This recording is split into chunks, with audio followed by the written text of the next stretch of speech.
ಅಸ್ಸಲಾಮುಅಲೈಕುಮ್. Welcome back to Nazia mother choice recipe Kannada blog.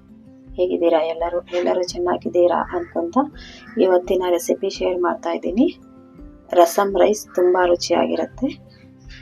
ಅದಕ್ಕೆ ಬೇಕಾಗಿರೋ ಪದಾರ್ಥಗಳು ನಾನು ಮೊದಲೇ ಇಲ್ಲಿ ಎಲ್ಲ ರೆಡಿ ಮಾಡಿಟ್ಕೊಂಡಿದ್ದೀನಿ. ಅದಕ್ಕೆ ಏನೇನು ಬೇಕು ನೋಡೋಣ. ಒಣಮೆಣಸಿನ್ಕಾಯಿ, ಈರುಳ್ಳಿ, ಟೊಮ್ಯಾಟೊ, ಕೊತ್ತಂಬರಿ ಸೊಪ್ಪು, ಕರಿಬೇವು ಸೊಪ್ಪು, ಒಂದು ನಿಂಬೆ ಹಣ್ಣಿನ ಗಾತ್ರ ಅಷ್ಟು ಹುಣಸೆ ಹಣ್ಣು ನೆನೆಸೋಕ್ಕೆ ಮೊದಲೇ ತೊಳೆದು ಇಟ್ಬಿಟ್ಟಿದ್ದೀನಿ.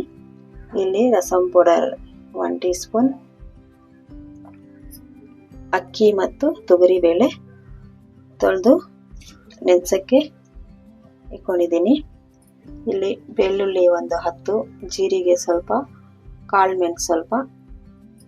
ಇದನ್ನ ಇವಾಗ ನಾವು ಮಿಕ್ಸಿ ಜಾರ್ಗೆ ಹಾಕಿ ದರ್ದರಿಯಾಗಿ ರುಬ್ಕೊಳ್ಳೋಣ.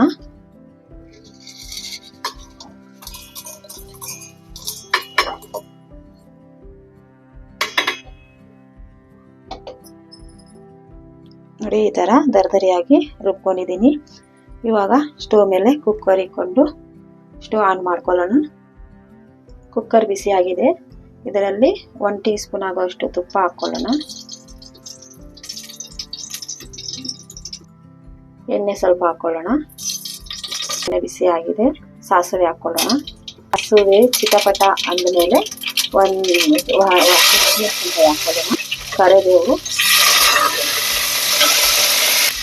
ಈರುಳ್ಳಿ ಹಾಕೊಂಡು ಫ್ರೈ ಮಾಡ್ಕೊಳ್ಳೋಣ.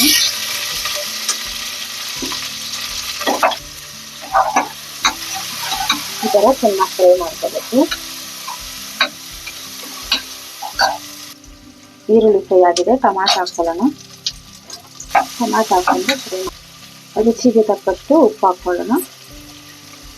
ಉಪ್ಪು ಹಾಕೊಂಡು ಫ್ರೈ ಮಾಡ್ಕೊಳ್ಳೋಣ. ಈ ಥರ ಫ್ರೈ ಮಾಡ್ಕೊಳ್ಳೋಣ.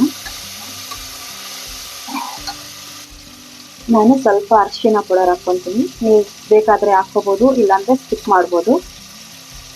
ಇವಾಗ ದರ್ದರಿಯಾಗಿ ರುಬ್ಬಿರೋ ಮಸಾಲೆ ಹಾಕ್ಕೊತೀನಿ. ಹಾಕ್ಕೊಂಡು ಫ್ರೈ ಮಾಡ್ಕೊಳ್ಳೋಣ.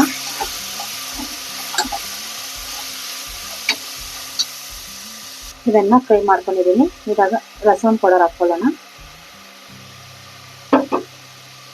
ಹಾಕೊಂಡು ಮಿಕ್ಸ್ ಮಾಡಿಕೊಂಡು ಮಸಾಲೆ ಎಲ್ಲ ಚೆನ್ನಾಗಿ ಫ್ರೈ ಆಗಿದೆ. ಇವಾಗ ನೆನೆಸಿರೋ ಅಕ್ಕಿನೂ ಬೇಳೆ ಹಾಕೊಳ್ಳೋಣ. ಬೇಳೆ ಹಾಕೊಂಡು ಮಿಕ್ಸ್ ಮಾಡ್ಕೊಳ್ಳೋಣ. ನೋಡಿ, ಈ ಥರ ಚೆನ್ನಾಗಿ ಫ್ರೈ ಮಾಡಿಕೊಂಡು ಮಿಕ್ಸ್ ಮಾಡ್ಕೊಂಡಿದ್ದೀನಿ. ಇವಾಗ ಈ ಲೋಟದಲ್ಲಿ 1 ಕಾಲು ಆಗುವಷ್ಟು ಲೋಟ ಅಕ್ಕಿ ತಗೊಂಡಿದ್ದೀನಿ. ಇದಕ್ಕೆ 3 ಲೋಟ ನೀರು ಸೇರಿಸ್ಕೊಳ್ಳೋಣ.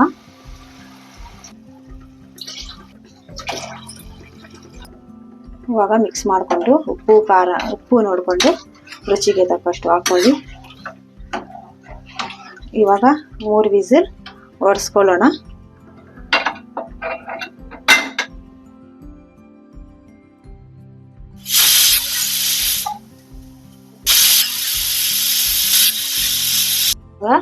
ಇದು ರೆಡಿ ಆಗಿದೆ. ಕುಕ್ಕರ್ ಓಪನ್ ಮಾಡಿ ನೋಡೋಣ. ಎಷ್ಟು ಚೆನ್ನಾಗಿ. ಇವಾಗ ಇದರಲ್ಲಿ ಹುಣಸೆ ಹಣ್ಣಿನ ರಸ ಹಾಕೊಳ್ಳೋಣ.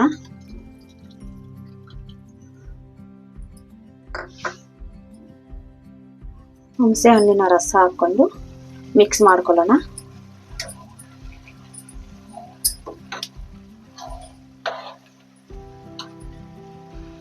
ಇವಾಗ ಮೇಲೆಯಿಂದ ಕೊತ್ತಂಬರಿ ಸೊಪ್ಪು ಹಾಕೊಳ್ಳೋಣ. ರುಚಿಕರವಾದ ರಸಮ್ ರೈಸ್ ರೆಡಿ ಆಗಿದೆ. ತುಂಬ ಸುಲಭ, 15 ನಿಮಿಷದಲ್ಲಿ ರೆಡಿ ಆಗೋಗುತ್ತೆ. ನನ್ನ ವಿಡಿಯೋ ನೋಡಿ ಒಮ್ಮೆ ನೀವು ಟ್ರೈ ಮಾಡಿ ನೋಡಿ ಮನೆಯಲ್ಲಿ. ವಿಡಿಯೋ ಇಷ್ಟ ಆಗಿದ್ರೆ ಲೈಕ್ ಮಾಡಿ, ಶೇರ್ ಮಾಡಿ, ಕಮೆಂಟ್ ಮಾಡಿ. ನನ್ನ ಚಾನಲನ್ನು ಇನ್ನೂ ಸಬ್ಸ್ಕ್ರೈಬರ್ ಆಗಿಲ್ಲ ಅಂದರೆ ಸಬ್ಸ್ಕ್ರೈಬ್ ಮಾಡಿ. ವಿಡಿಯೋ ನೋಡಿದ್ದಕ್ಕೆ ಧನ್ಯವಾದಗಳು. Thank you.